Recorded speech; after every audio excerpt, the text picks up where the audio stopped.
श्रीलक्ष्मी श्रीमहालक्ष्मी क्षीरसागरकन्यका उत्तिष्ठ हरिसम्प्रीते भक्तानां भाग्यदायिनी।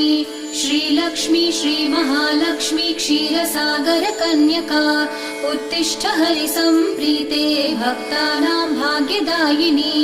उत्तिष्ठोत्तिष्ठ श्रीलक्ष्मी विष्णुवक्षस्थलालये उत्तिष्ठ करुणापूर्णे लोकानां शुभदायिनी।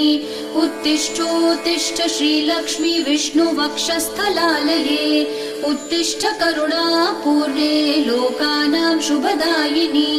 श्रीपद्ममध्यवसिते वरपद्मनेत्रे श्रीपद्महस्तचिरपूजितपद्मपादे श्रीपद्मजातजननी शुभपद्मवक्त्रे श्रीलक्ष्मी भक्तवरदे तव सुप्रभातम्।